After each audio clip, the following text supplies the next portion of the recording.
ఈనాడు సమాజంలో జరుగుతున్నటువంటి రుగ్మతలను వైదొలగించాలంటే అది ఒక్క జన విజ్ఞాన వేదిక మాత్రమే ముందుకు తీసుకుపోగలదు అనే ప్రజలకు కూడా పూర్తిగా అవగాహన కలిగించిన సంస్థ జన విజ్ఞాన వేదిక. మిత్రులారా, మనమందరము ఈ రోజు ఇక్కడ సమావేశం కావడానికి ప్రధానమైనటువంటి అంశం ఏమి అని అంటే, మన ముందు ఒక పెద్ద కర్తవ్యాన్ని, ఒక మహత్తరమైనటువంటి అంశాన్ని రాష్ట్ర అధినాయకత్వం మనకు అందజేసింది. అది ఏమంటే, మన అనంతపురం జిల్లాలో మనమందరము కలిసి ఎక్కడెక్కడ ఉన్నటువంటి వారు అందరముని ఒక చోటికి చేర్చుకొని మన జిల్లా యొక్క ఔన్నత్యాన్ని దిశ దశలా మనము ముందుకు తీసుకుపోవాలి అని అంటే మనకు ఒక మంచి అవకాశం వచ్చింది.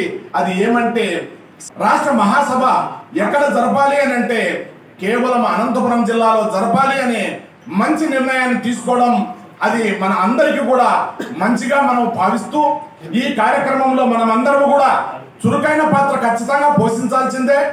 నేను రాష్ట్ర మహాసభల గురించి 10 సంవత్సరాల కింద అద్భుతంగా రాష్ట్ర మహాసభల్ని నిర్వహించిన అనంతపూర్లో, చారిత్రక నేపథ్యం ఉన్న అనంతపూర్లో, అదేవిధంగా నేను బాధ్యతల్లో ఉన్నప్పుడు ఏదన్నా అధికారిని కలవటానికి వెళ్ళినప్పుడు జన విజ్ఞాన వేదిక అని చెప్పంగానే నేను పలానా అనంతపూర్లో పనిచేసినప్పుడు జన విజ్ఞాన వేదికతో నేను అసోసియేట్ అయి పనిచేశాను అనని నన్ను ఆ జన విజ్ఞాన వేదిక కొంతమంది సభ్యులమే, అంటే మనం ఇప్పుడు వచ్చినటువంటి జన విజ్ఞాన వేదిక సభ్యులము పనిచేసే వాళ్ళమే కాదు, మనమంతా కూడా ఇన్స్పిరేషన్ తీసుకొని మనం పోయినటువంటి మన యొక్క ఏ మండలాల్లోనూ గ్రామాల్లోనూ మనం పనిచేసేటటువంటి ఎక్కడైతే ప్రాంతాలు ఉన్నాయో ఆ ప్రాంతాల్లో జన విజ్ఞాన వేదిక యొక్క మహాసభ యొక్క గొప్పతనాన్ని, దానివల్ల జన విజ్ఞాన వేదిక నేను ఒరిజినల్గా ఎన్జిఓ అసోసియేషన్ నుంచి వచ్చిన వాడిని. 2006లో సూర్యనారాయణ అని మా డిపార్ట్మెంట్లో సార్ ఉండేవారు. సూర్యనారాయణ సన్ ఇక్కడ వచ్చినట్టు. ఆ సారు నువ్వు సంఘంలోకి రా, జన విజ్ఞానికి చాలా బాగుంటుంది అని చెప్తే నేను సరే సార్ చూద్దాం సార్ అని చెప్తే ఒక ఫైన్ ఈవినింగ్ మన భాస్కర్ సారు, తర్వాత డాక్టర్ భాస్కర్ ఫిజియోథెరపిస్ట్ సార్, వాళ్ళిద్దరూ రామరెడ్డి సారు వచ్చి జన విజ్ఞానంలో చేరడం జరిగింది. చేరిన తర్వాత ఇక్కడ సింప్లిసిటీ, సమాజం కోసం బతకడం గురించి, నేను నా కుటుంబం బతికే పద్ధతి నుంచి సమాజానికి ఉపయోగపడే విధంగా చేశారు. 2008లో సూర్యగ్రహణం ఏర్పడింది. సూర్యగ్రహణం అయితే ప్రపంచమంతా సూర్యగ్రహణం చూడాలని ఆశపడుతుంది.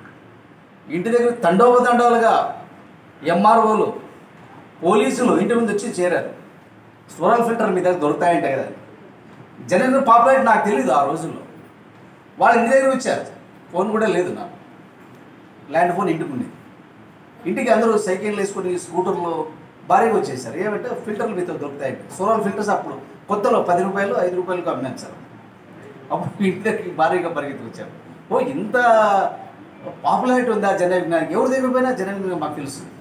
ఆ విధంగా జన విజ్ఞాన లక్షణాలుగా రాయదుల్లో మంచి పాపులారిటీ అయ్యారు. జన సేవా కార్యక్రమాలు అప్పటి స్టార్ట్ చేశారు. నాకు గవర్నర్ ప్రాణరక్షక అవార్డు బంగారు పథకం ఇచ్చారు 2019లో.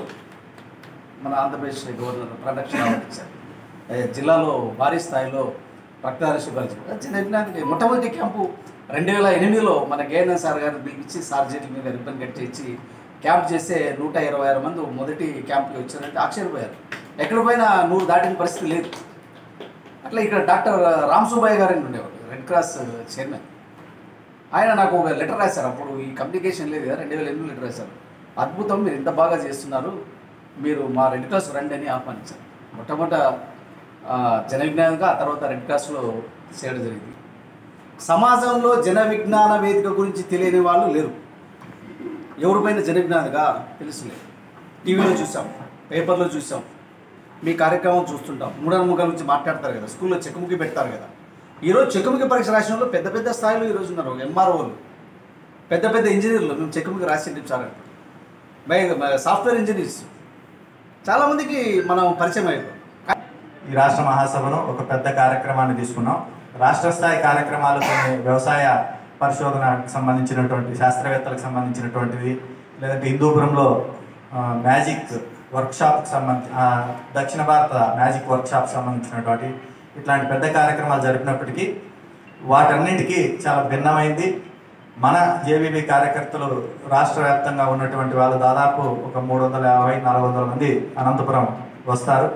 వాళ్ళందరికీ ఏ లోటు లేకుండా ఆ సభలు 2 రోజుల పాటు విజయవంతంగా నిర్వహించడానికి మనందరం కూడా ముందుండి పనిచేయాలని చెప్పి అనుకుంటున్నాం. మన టాస్క్ ఏంటంటే ఒక వార్షిక మహాసభ నిర్వహించాలి. ఆ వార్షిక మహాసభకు ఒక 300 చిల్లర 350 మంది రాష్ట్రంలోని అన్ని ప్రాంతాల నుంచి వస్తారు. మనం పోయి మహాసభలో పాల్గొన్నాం కదా, అట్లా అన్ని ప్రాంతాల నుంచి వస్తారు.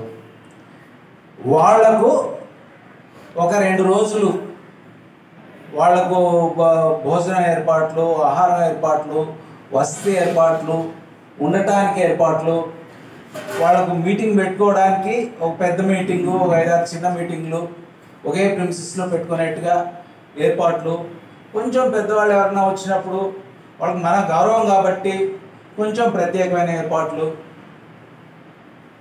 ఇవన్నీ చేయాలి. అవే కాదు, వాళ్ళు 2 రోజులని మనకు చెప్పారు, కానీ జిల్లాకు సంబంధించి మనం 3 రోజులు చేయాలి.